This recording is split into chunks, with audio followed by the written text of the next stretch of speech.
I had lost money. I had lost my wife. I lost my grandfather. I felt lost, and I hated doing what I was doing. I was making less than $250 a week bring home, but I was spending 6 days a week doing it, working on a Saturday, servicing one convalescent home down on Fayette Street in downtown Baltimore. But Monday through Friday, 13 and a half hours. Would you do that? No, most people wouldn't. But I was initially thinking, if I can learn everything about this business, make money, I'll buy my own machines, my own vending machines, and I'll know everything about this business that I'm looking at as I'm paying tuition. Just like, I guess it would be considered like a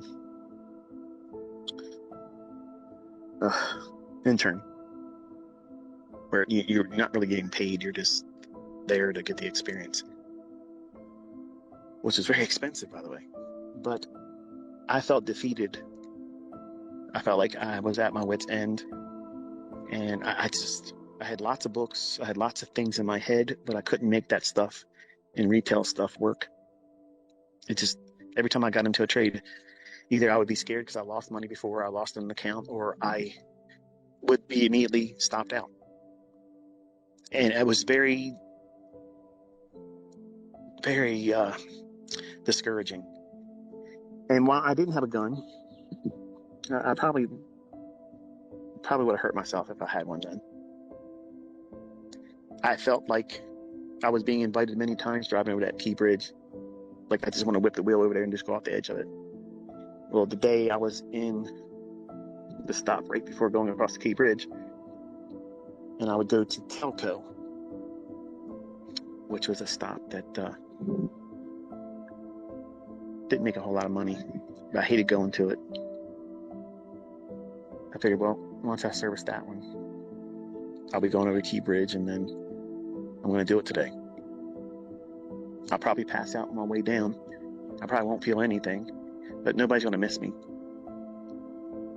And that's the depth of where I was.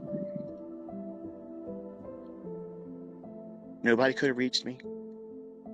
There was no cell phone, no text messages to encourage me not to do it. And I didn't tell anybody I was going to do it. Because listen, folks, if you're going to do it, you're going to do it. People that talk about doing it, they just want someone to say, I love you, don't do that. They don't want to really hurt themselves. But that day I did. I felt empty, worthless. I looked at my history. My own parents didn't want anything to do with me. And the only person that looked at me like a son was my grandfather. He was gone. I had no direction in life. And yes, I believed in God, but that wasn't enough at the time. And I needed to feel some kind of purpose, some reason to be here, because there was no reason for me to want to be here.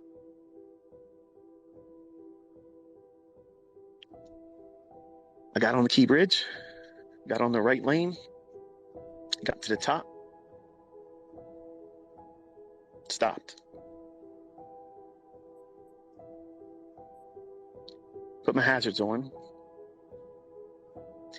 I said, it would be terrible for me to take this truck and hurt this company. They'd have to pay for that damage. I'm just going to go off of it. It only takes me a second to get up there. I'm just going to step off and that's it. Once I'm over, it's over. I can't stop it. And again, I'll probably pass out before I hit.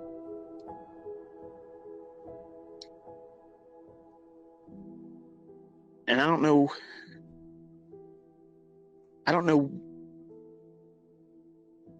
why that day. What was I didn't wake up that morning and think it. It was while I was working. While I was working and thinking about what I was doing and how I felt trapped doing that.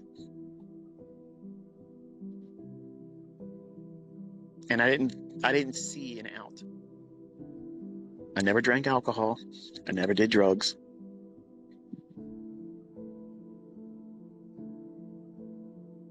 But I was not in the right state of mind that day.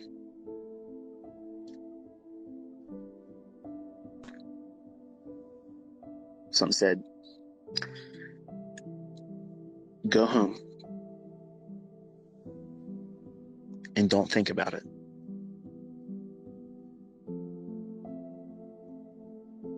So I'm sitting there. People are beeping their horn at me, giving me the finger going by. You a-hole, what's that? You know, whatever. Typical Baltimore.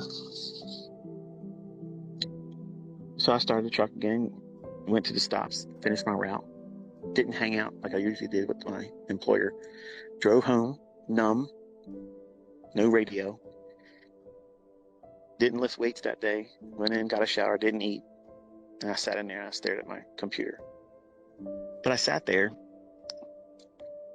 looked at all the books I bought, and remembered all the hopes I had and waiting for them to arrive. And all the trips that I drove out to Columbia, Maryland, to the Traders Library, which was I'm not even sure if it's even a place anymore. I'm not sure if it even exists. Now that I'm thinking about it, when I'm done here, I'm going to have to Google it and see if the Traders Library still exists. But I used to go out there every week, and I'd buy something. I paid $50 a week, room and board at my aunt and uncle's house. Same uncle that inspired me to get into trading when I was 14 and 15 years old, but it wasn't interested because I was in the martial arts, and that's all I cared about then. Just like anybody else, like kids, you know, they ain't going to listen to you. Even though you have the right instructions and guidance, you don't want to listen. And just like many of you, you're like my children. Some of you are probably older than me, but you still act like a child. You don't listen to good advice. And some of you act like that I had no adversities, like it was just too easy for me. It was unfair. Everything worked out for me. You have no idea the darkest corners of where I was and where I came from. I didn't have the courage to do what I said I was going to do when I got on that bridge. But something inspired me to go home and stop thinking about that. And when I got home that evening, I pulled out the price charts, which was a weekly service that was I got it for the financials and the agricultural markets. And it was ran by Nick Van Nice. He is he's the guy that you know as a hidden divergence or trend following divergence in stochastics. He's the guy that codified that. George Lane didn't do that, and nobody else ever did either. And me and Larry Williams are the only ones that ever give that guy credit for that. But he has service that, as a commodity trader, we updated our charts by hand. And I pulled out the charts. I was looking at them, and it just looked like Greek to me. Like I was disconnecting. Like I wasn't interested in it anymore. For the first time, I looked at these things and said, I don't know what I'm doing. Like I can't see what it is that I'm supposed to see. And I just basically at my wit's end, I said, you know, God, I never really invited you into this. And I feel broken. I feel like I have no worth. And I don't want to be here.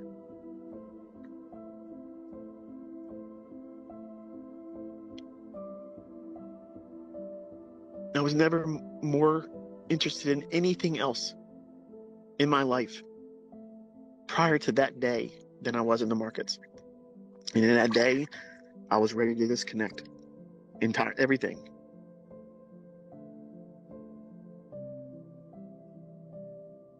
And I just laid it on the line. I said, I know you exist. I know you've been with me, and I know I'm here because of you. But why? Like, what do I have to show for it? Like, I work so hard at this, and I can't get it to work.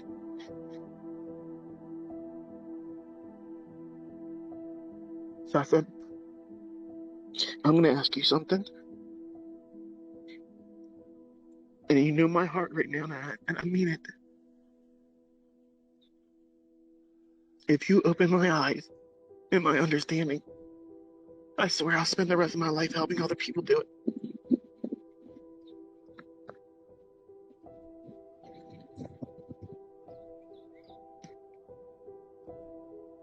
I closed the charts and I laid there. I cried until I went to sleep. It wasn't until that weekend I grabbed the charts again. I started looking through them.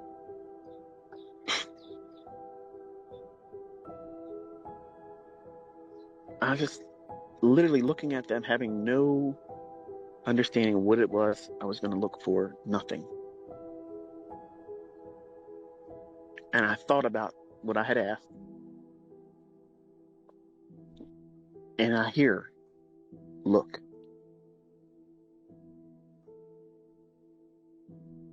I'm looking around the room. Now I'm crazy. Because now I'm imagining things because that's what I want it to happen. I'm looking at the market, looking at the chart. I don't know what I'm looking at. Like, why would it go up from there? Mind you, I'm only looking at longs. I was afraid of going short. I didn't understand selling something I don't have. And I would look at these rallies and these points of inception where the market starts to go up, and it was like, it's like reading a foreign language you've never learned before. It's like, what am I looking at? Like, what do I know by looking at that? Look at that. My attention would go to somewhere else on the chart. And I already know that some of you are thinking, this isn't happening. I don't care. I'm not monetizing this. I'm not preaching to you. But some of you want to know. I'm not ashamed of it. I'm undeserving. I think the only reason why he let me see these things is because I asked that I would be gifted so that way I could service. I serve with this information. Because to be honest with you, listen, prior to that day, if it would have been given to me, I would have selfishly kept it. You never would have learned any of this. And I would be an egotistical maniac, living a life that would just be about me. And I believe because he knew my heart, I was broken. And that's what he has to do sometimes. He lets people get to that point because nobody reaches out to him until they're hurting. Think about it. If you've ever asked God of anything, you didn't ask God of anything because you were at the height of anything that you found success in.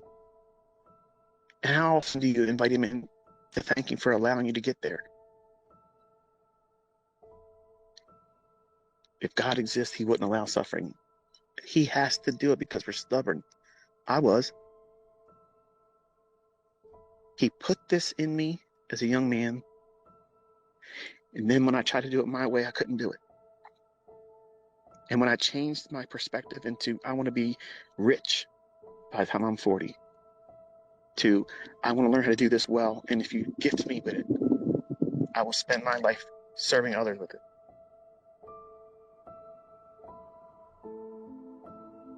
And I think that's the kind of prayer he likes to answer.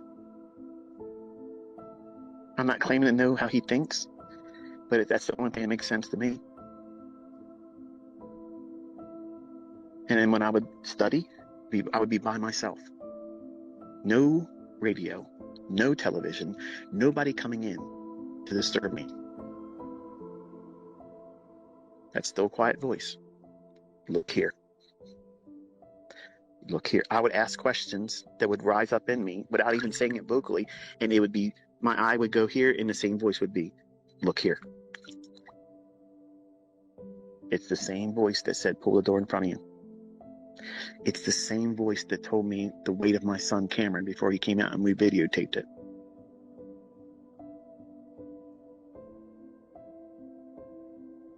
I could sit here and tell you dozens of things where outside of trading, outside of money, he's intervened. Everything I told everyone in 2016 that we all watched and endured, like, at the time when I was saying it, I didn't know where it was coming from. But I spoke it, and it happened. I said Trump would be used as a fall guy, and the world economies would be affected by it, and America would be Venezuela 2.0. And we are seeing the early stages of that.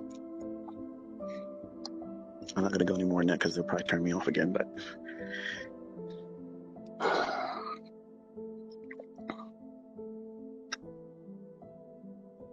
you might call it a visit. You might call it out of this world. Many of you are going to think it's made up, and that's fine. But I've already said, I got $5 million that says none of you can find what I've been teaching existed in print, audio format, or video format before 1996. And nobody that ever says I've rebranded anything can come with the receipts. The social media just gives us this ability to feel like we can say anything we want. And there's a large populace of the community and people that use social media will believe anything that's said without doing any investigation on their own. You can't time the markets, and I'm showing you every week. I'm showing you things that have always been in price, but has never been shown to you.